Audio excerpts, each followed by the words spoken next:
नमस्कार, मैं हूं शुभ मिश्र और आप देख रहे हैं जोहार झारखंड। चलिए करते हैं बुलेटिन की शुरुआत और पहली खबर धनबाद से, जहां नेशनल हाईवे 2 पर तेज रफ्तार का कहर देखने को मिला। तेज रफ्तार कार ने सड़क किनारे खड़े ट्रक को पीछे से जोरदार टक्कर मारी है। हादसे में कार में सवार 2 लोगों की मौके पर ही मौत हो गई।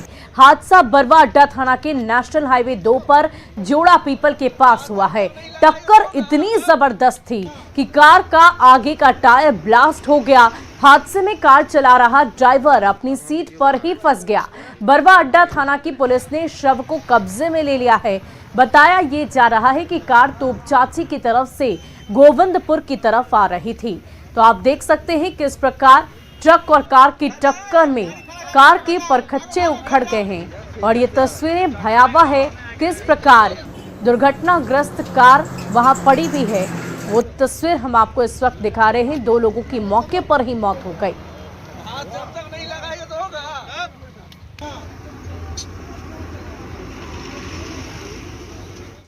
कर गए हैं। एक आदमी गाड़ी में फंसा हुआ था। बहुत मकसद के बाद हम लोग निकाले हैं उस लाश को। पहचान हो पाया किसी तरह से कौन लोग थे? अभी तक तो पहचान नहीं हो पाया है। गाड़ी से नंबर से पता लग रहा है कि हजारीबाग का नंबर है। गाड़ी का टायर ब्लास्ट हो गया। गाड़ी का टायर ब्लास्ट कर गया है इतना स्पीड में रहने के कारण। वहीं बुधवार को मुख्यमंत्री हेमंत सोरेन ने पेट्रोल सब्सिडी योजना के तहत निबंधन के लिए सीएम सपोर्ट ऐप लॉन्च किया। अब ऐप या फिर झारखंड सरकार के वेबसाइट पर निबंधन कर राशन कार्डधारी पेट्रोल सब्सिडी योजना का लाभ ले सकेंगे। 26 जनवरी से प्रतिमाह अधिकतम 10 लीटर पेट्रोल सब्सिडी भाव पर मिलेगा। प्रति लीटर 25 रुपए की सब्सिडी है, यानी कि 250 रुपए प्रति माह उनके बैंक खाते में डीबीटी के माध्यम से ट्रांसफर किया जाएगा। मुख्यमंत्री 26 जनवरी को दुमका से इस योजना की शुभारंभ करेंगे।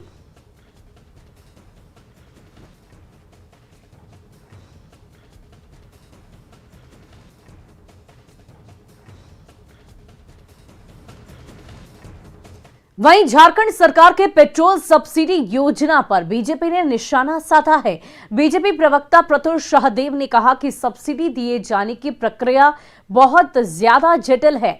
गरीबों की बात तो छोड़ दीजिए, अगर मंत्री भी लाभुक होते तो भी वो इतनी जटिल प्रक्रिया का अनुपालन कर लाभ नहीं उठा पाते। जी ने जो 25 रुपए सब्सिडी की घोषणा की थी गरीबों के लिए प्रति लीटर पेट्रोल में, उसकी पूरी प्रक्रिया इतनी जटिल बना दी गई है कि मुझे लगता है गरीबों की तो बात ही छोड़ दीजिए, कैबिनेट के कई मंत्री भी अगर लाभुक होते तो इस प्रक्रिया का अनुपालन कर लाभ नहीं उठा पाते। अब आप देखिए, सबसे पहले आपको स्मार्टफोन चाहिए। बड़ा प्रश्न पहले यही है, कितने गरीबों के पास स्मार्टफोन है? स्मार्टफोन में आपको मुख्यमंत्री जी को सीएम सपोर्ट ऐप को डाउनलोड करना होगा। उसके बाद ओटीपी जनरेट होगा, ओटीपी से आपको निबंधन करना होगा। उसके बाद आपके राशन कार्ड को उसमें लिंक करना होगा। राशन कार्ड से आधार कार्ड लिंक होगा जिसको डीटीओ वेरीफाई करेगा और इस आधार कार्ड से आपका जो व्हीकल का रजिस्ट्रेशन है उसको अपलोड करना होगा। फिर डीएसओ डीटीओ के द्वारा वेरीफाई किए जाने के बाद में आपको हर एक बार एक स्वघोषित प्रमाण पत्र देना होगा कि आपने 10 लीटर लिया है और उसके बाद इसे अपलोड करना होगा। तब जाकर आपके खाते में 250 रुपए जमा होंगे। वहीं रांची में फुटपाथ दुकानदारों को अब यूनिक स्मार्ट आईडी से कनेक्ट किया जा रहा है। रांची नगर निगम की ओर से सर्वे में मिले सभी वेंडरों को स्मार्ट आईडी और वेंडिंग सर्टिफिकेट दी जा रही है। इन दोनों कार्डों पर क्यूआर कोड रहेगा। क्यूआर कोड के जरिए वेंडर की सभी जानकारी रहेगी, मसलन कितने दिनों से फुटपाथ पर दुकान लगाई जा रही है और क्या बेचा जा रहा है। इसकी शुरुआत निगम ने कर दी है और जल्द ही रांची के तमाम दुकानदारों को ये कार्ड दे दिया जाएगा। ये प्रोसेस में 3 से 4 बार रैंडम चेकिंग होता है कि वो रियल में वेंडर है कि नहीं है। उसके बाद उनका फाइनल लिस्ट बनाया जाता है और उसके बाद फिर हम लोग ये कार्ड और वेंडिंग सर्टिफिकेट देते हैं जेन्युइन लोगों को। और ये कार्ड से ये फायदा होता है कि जब कुछ भी सरकार की किसी भी तरह की स्कीम आती है तो वो कार्ड उनके पास रहेगा, तो वो एक माध्यम हो गया कि आप उसका लाभ ले सकते हैं। परेशानी तो होवे करता है, सब रहने के बाद जो से आदमी को प्रूफ बन जाता है ना कि हाँ इतना दिन से लगा रहा है। जो हटा पटा होता है, बंद होता है, सब मिलने से आदमी को फायदा होता है। कुछ अभी तक तो मिला नहीं है। क्यूआर कोड मिलने के बाद ही पता चलेगा कि क्या मतलब उसके बाद हम लोग को अतिक्रमण जैसे कि हटाओ भगाओ होते रहता है, वो होगा या नहीं होगा। वैसे हम लोग फुटपाती हैं। उसका सर्वे में 2016 में जो सर्वे हुआ था उसका चुटका है हमारे पास। उसके बावजूद फिर हम लोग को तंग किया जाता है। अब QR कोड तो भाई आने वाला है, वो आ जाएगा तो उसके बाद क्या रहेगा अब तो सरकार ही बताएंगे। तो उससे फ़ायदा होगा हम लोग को या नुकसान होगा। वहीं गुमला के डुमरी थाना क्षेत्र में एक नाबालिग लड़की के साथ गैंगरेप का मामला प्रकाश में आया। 16 वर्षीय पीड़िता 9वीं की छात्रा है। छात्रा के माता पिता तमिलनाडु में काम करते हैं।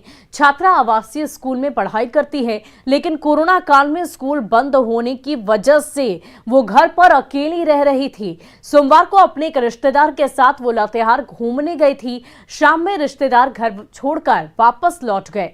रिश्तेदार के वापस लौटते ही एक नंबर से फोन कॉल आया और बोला गया कि उसके रिश्तेदार की बाइक खराब हो गई है और गांव की बाहर लड़की को बुलाया गया। लड़की जब वहां पर पहुंची तो देखा कि उसके रिश्तेदार के साथ मारपीट कर उससे फोन करवाया गया था। वहां मौजूद 6 लड़कों ने उसके रिश्तेदार को भगा दिया। फिर बारी बारी से सबने रेप की वारदात को अंजाम दिया। पीड़िता की शिकायत पर पुलिस तफ्तीश में जुटी हुई है। आरोपी सभी 6 लड़कों को गिरफ्तार कर लिया गया है। रेप हुआ है, 2-4-5 किया है, सूचना मिला है, हम लोग पूछताछ कर रहे हैं, इन्वेस्टिगेशन चल रही है। वहीं जमशेदपुर में बागबेड़ा थाना क्षेत्र में गोली चली है। घायल को आनन फानन में सदर अस्पताल में भर्ती कराया गया है। जमशेदपुर के बागबेड़ा थाना क्षेत्र निवासी प्रिंस कुमार के घर पर घुसकर ये जानलेवा हमला किया गया। गोली प्रिंस के गले को छूते हुए निकल गई। इधर घटना को अंजाम देने के बाद हमलावर मौके से फरार हो गया। बता दें कि प्रिंस एक फाइनेंस कंपनी में काम करता है। मिली जानकारी के अनुसार हमलावर का नाम अमन पाठक है। फिलहाल पुलिस मामले की जांच कर रही है।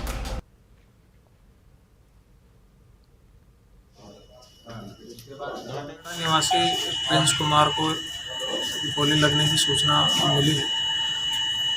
अभी उनको सदर हॉस्पिटल में लाया गया है। वो एकदम ठीक है और प्राथमिक उपचार उनका किया गया है। उनके एक परिचित ने ही उनके ऊपर गोली चलाई है। पुलिस केस दर्ज करके अग्रिम कार्रवाई कर रही है।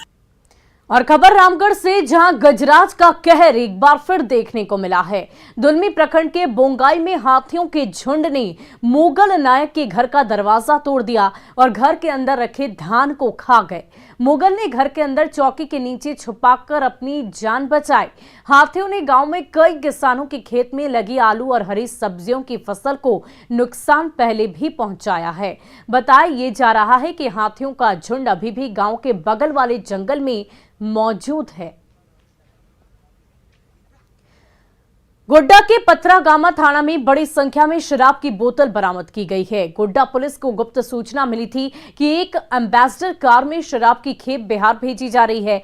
रपूचक के पास पुलिस ने गाड़ी को रोका। पुलिस ने छानबीन की तो पहले तो पुलिस के हाथ कुछ नहीं लगा। जब गाड़ी के हेडलाइट को देखा तो दोनों हेडलाइट से 80 बोतल शराब मिली। शराब को बिहार ले जाने की तैयारियां थी। शराब के साथ बिहार के मधेपुरा के रुदल यादव को गिरफ्तार किया गया है। साथ ही दिल्ली नंबर कार को पुलिस ने जब्त कर लिया है।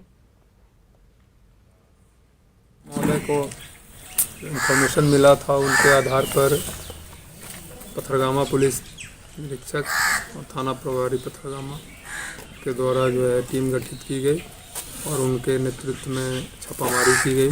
छापामारी के क्रम में रूपूचक से वो एक एम्बेसडर कार में जो सूचना थी उसके आधार पर शराब ले जाया जा रहा था। उसी में छापामारी करके इन लोगों के द्वारा पकड़ा गया है। उसमें कार और एक ड्राइवर भी पकड़ा गया है।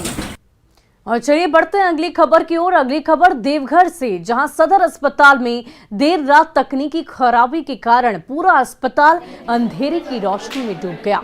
किसी को कुछ समझ में नहीं आ रहा था कि बिजली आखिर क्यों चली गई। करीब 1 से 1.5 घंटे तक यूं ही अंधेरा कायम रहा।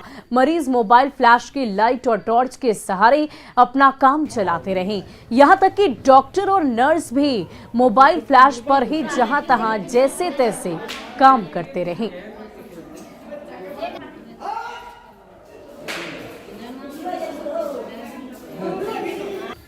वहीं सरस्वती पूजा को देखते हुए रांची में